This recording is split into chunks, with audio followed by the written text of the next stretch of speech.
solidarnost.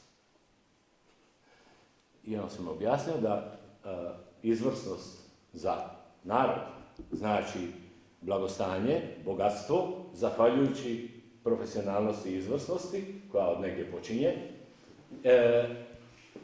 miriše na elitizam, nužno, kao izvrsnost u sportu i u muzici i inače, a služi tome da bude para za škole, bolnice, sve što nam treba, što narodu treba. A čemu služi solidarnost? Šta je ona korisna? Korisna, pogotovo bogatima, radi sigurnosti.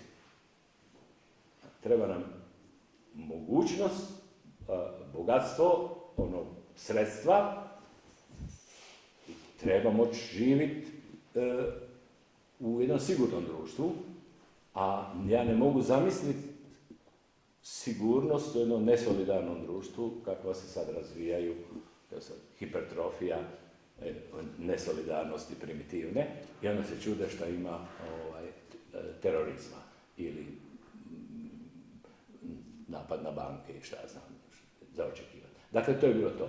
Ja sam predložio taj projekt i mislio sam, ako ga dobro razradimo, fino ćete moći ići pred Evropsku uniju i reći, ovdje ima jedan mali projekt od nas i kako vam se sviđa. A mislio sam, ako u tome uspijemo, moći će ući onako kako je već ogroman, rano, uspravno, a ne kako se ulazi inače na mala vrata i niska vrata pognuta i tako. Dakle, on nije imao vremena za to, i druge su bili prioriteti, ali to je otprilike moja karijera u sprezi sa gospodinom Sanaderom. I konačno za kraj i u ljubavi nešto da kažemo. U braku ste, da ste spremni da rizikujete u životu, govori činjenica da ste u braku sa Beograđankom divnom Danicom. Objašnjavajući prijateljima ko ste vi, koliko je važno da vas upoznaju večeras da dođu ovde u Botunju, uglavnom sam dobijala molbu da na kraju ovog razgovora otkrijete koji je zapravo eliksir vaše ljubavi. Jel to ima veze sa genetikom? Sve ima, ne znam je to nažalost, ali svako od nas, svaka individua, pa i svaka muha i miš, tako i svaki čovjek, je jedinstven, neponovljivi pokus u svemiru. Jedinstvena kombinacija gena mame i tate, a oni su jedinstvena kombinacija gena babe i djede i nema u milijardama spermija koji će, u puno milijardi spermija koji će proizvesti jedan muškarac normalno, neće biti nikad dva spermija koji su identični. Dakle, mi smo, svaki od nas jedan eksperiment i granice su nam određene, limiti, granice su nam određene genetski. S tim treba živjeti. Da smo produkt lutrije gena, budući da se slobodno može putovati, voditi ljubav, službeno, neslužbeno, oplodnja i šta ja znam, da smo produkt ogromne lutrije gena čovječanstva, gena od 7 milijardi ljudi, neka i bude plodnih 2,5 milijarde, momentalno, jeli, svi su bili ovi koji imaju djece, bili su plodni u nekom momentu. Dakle, da smo, svi smo izašli isto bubnja lutrije i naslijepo je jedan spermij specifični i jajna stanica specifično su se našli, i to sam postali vi, na primjer, ili ja, i nemamo nikakvog utjecaja na to. Zato, naravno, oni rođeni sa teškim hendikepom nisu krivi, nisu izabrali spermij i jajna stanica reći, to ću biti ja, jer mi se jako sviđa ovaj spermij, a jajna stanica, evo ja sam izabrao, zato sad ako sam rođen hendikepiran, sam sam si kriv, izabrao sam si krivi. Nemamo tu šansu. Dakle, zašto ovo kažem u banalnost? Zbog toga, zbog kulture u kojoj živimo, a to je da nema krivice za genetske hendikepe i nema zasluge za izvanredne talente i zdravlje i ljepotu. Niste zaslužili, niste ni u tom slučaju izabirali spermi i jajnu stanicu reći hoću biti najljepša na svijetu i hoću biti najpametnija isto.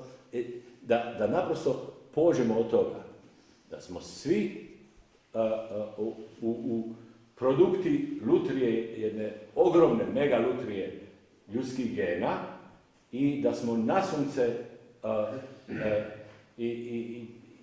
izvađeni iz bubnja te lutrije i da je jednako nije kriv teško hendikepirano dijete ko što nije zaslužan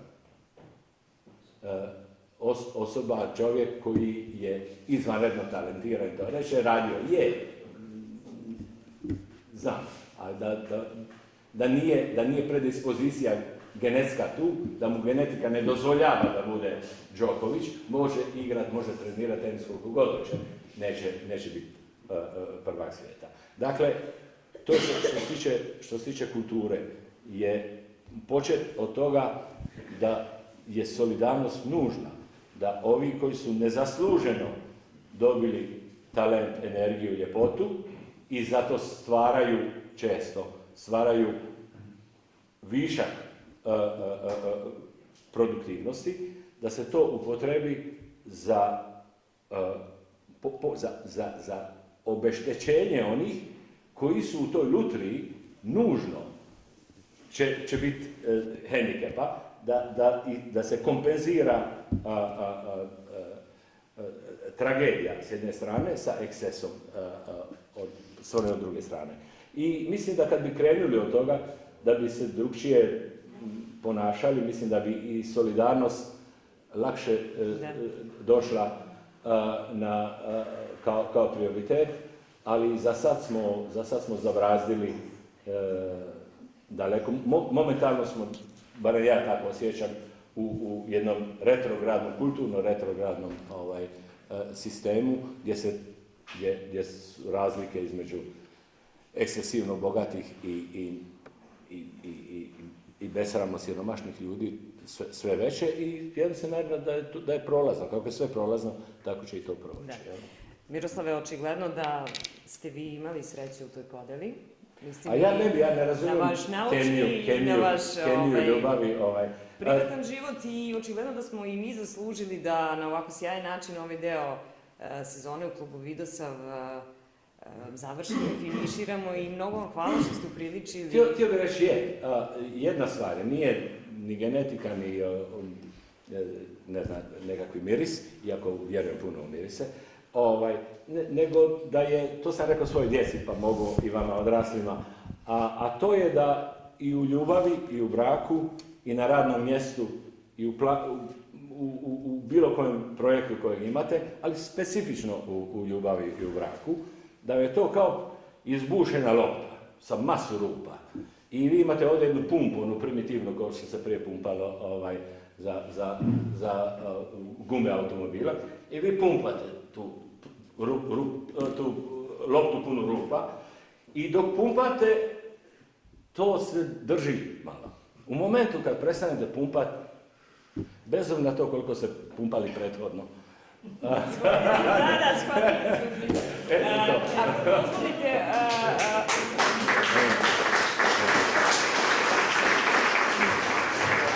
Ako dozvolite, gospodin Bata Marković ima pitanje, izvolite. Posljednje dva pitanja, jedno bi glasilo ovako, šta možemo da očekujemo od hrane i od lekovitog bilja u borbi protiv sobnih radikala? A drugo pitanje je koliko je ljudska vrsta ugrožena preteranom kemizacijom, pre svega mislim na preteranu upotrebu lekova, ali naravno i na aditive i sve druge slične stvari. Čujte, ja mislim da je kemija odigrala važnu ulogu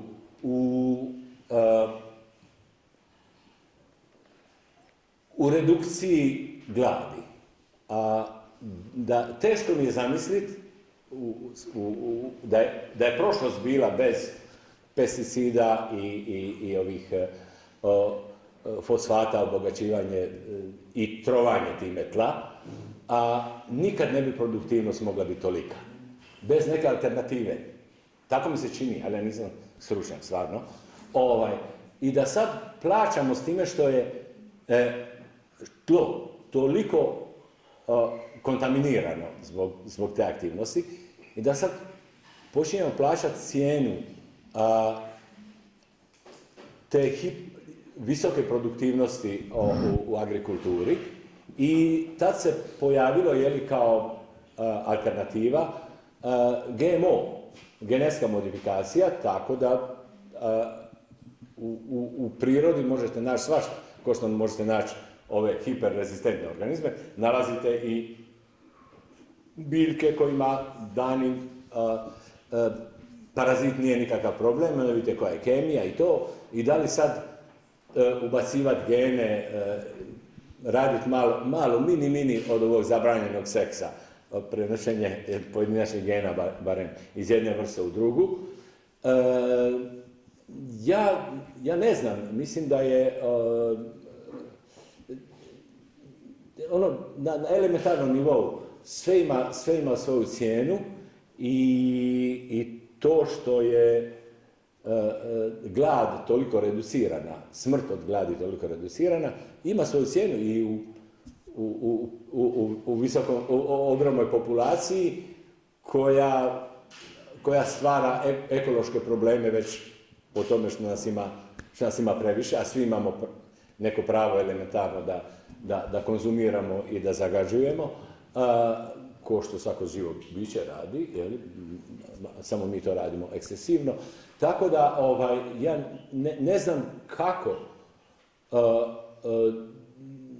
osim ponovno inovacijom, ali ne inovacijom GMO je, politika s GMO je pogrešila jako zbog pohlepe, što su prebrzo išli. Ja mogu i vrlo lako razumjeti, mene ne smeta, ja bi jeo GMO jer ne vidi razloga da neki gen ubačen u genom od šnicela nekako koji jedom, pa neki gen iz biljke unutra. Šta je to različno nego kad ja pojedem šnicel i jedem blitvu uz to i salatu, pa se to pomiješa u želucu. Mislim, a priori ne vidim nekakve velike opasnosti, ali samo nakon što se testovi naprave.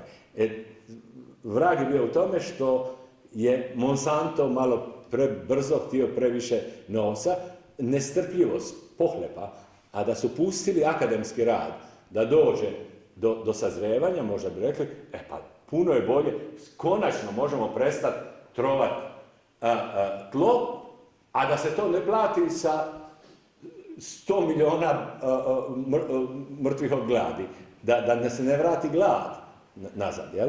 I mislim da je to ta nesretna interferencija između akvizicije znanja, inovacije i nestrpljivosti ovih koji prave pare s time i nažalost nam daju pare danas, jer danas su vlade sve siromašnije i siromašnije, a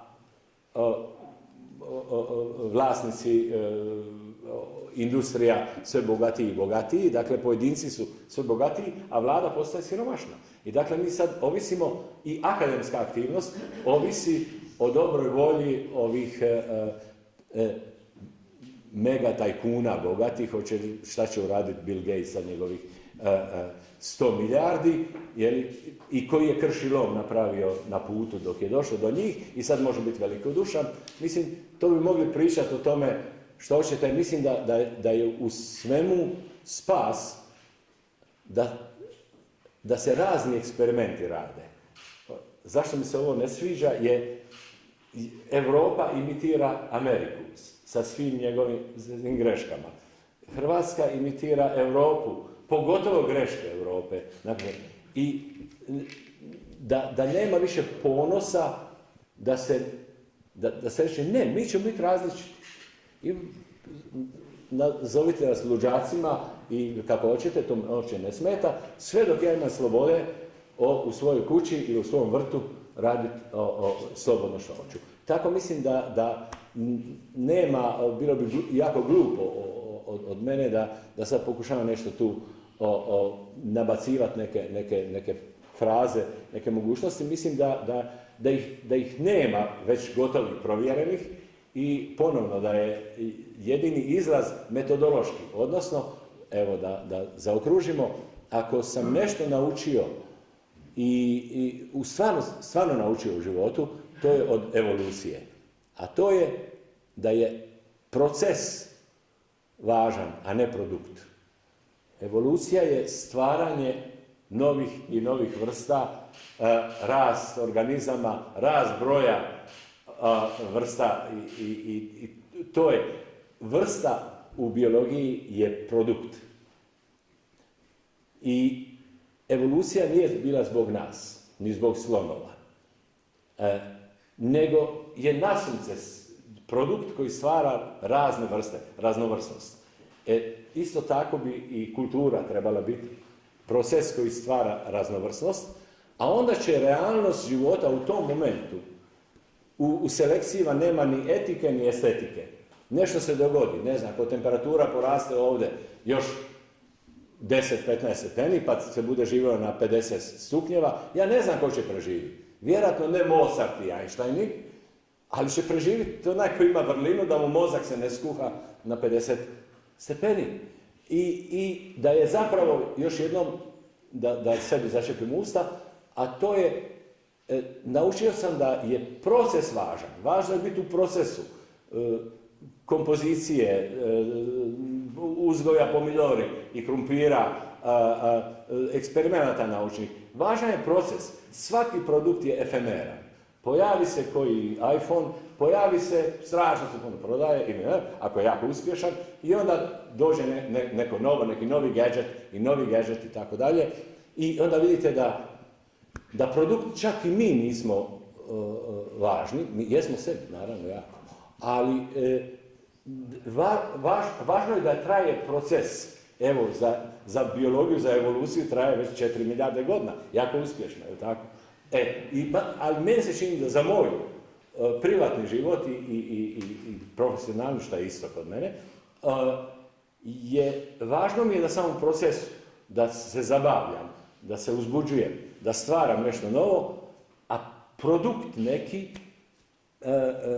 možda je to glupo s moje strane, vjerojatno je glupo, s kojim sam mogao zaraditi, ne znam, masu para i kupiti si slobodu i tako, to me nije toliko privlačilo, ali čini mi se svejedno da globalno bi trebali biti sretni i da društvo će prosperirati ono gdje je proces produktivnosti, inovacije i to glavna stvar. Da je to važno, a ne specifični kraj, ne specifični produkt. Izvinjam se, moram da riskujem da budem nekako da vas pitam, kako je nastao život po vašem mišljenju i da li verujete u tvorca? Da li je? Da li verujete u tvorca?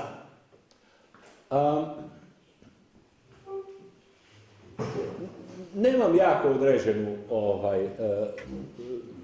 određeno mišljenje o tome kako je nastao život. Da li je najprije nastala jedna bogata juha supa ovdje na zemlji, pa je nekim meteoritom došao život, neka bakterija iz svemira, jer onda je pitanje, a kako je ta bakterija iz svemira, odakle ona nastala tamo. Tako ne znam, otprilike mi jednako zna vjerojatno da je došlo do spontane kreacije života u momentu kad je ponovno, apropo politički nekorektne stvari, kad se stvorila izolacija, membrana, kad se unutar malog prostora ćelije, uz pomoću te membrane masne, su se mogle koncentrirati dobre stvari. I danas vam je u medicini i u biologiji dijagnoza smrti ćelije je kad membrana postane propusna, kad postane rešeto. Onda sve molekule, sve ode, sve se razredi i to je kraj. To je dijagnoza pod mikroskopom smrti ćelije, je da je izolacija popustila. Nisam htio ovdje biti nekakvi propovijedat izolacije i pogotovo ne nakon ovih političkih događaja zadnje 2-3 decenije, ali trebalo se moći emancipirati od toga, ne dati preveliku filozofsku važnost stvarima, nego gledati malo pragmatično. Dakle, možda nas ova provincijalnost koju osjećamo, prvo to je izvor te energije, što kaže Stojković, ima pravo, apsolutno. Samo što meni je Split već preveliki grad za to, već su se pokvarili. Ja bi išao na selo, tražiti djecu od pravih seljaka, kojih još ima, i pravih ribara, koji su odrasli uz prakticiranje korisnih stvari koje rade. I mislim da je mislim da ćemo još dosta patiti naša kultura od toga što nema jake selekcije protiv gluposti. Ona je postojala. Dok su ribari ovisili o ulovu ribe, dok je farmer ovisio o njegovom polju, glupost je bila plaćena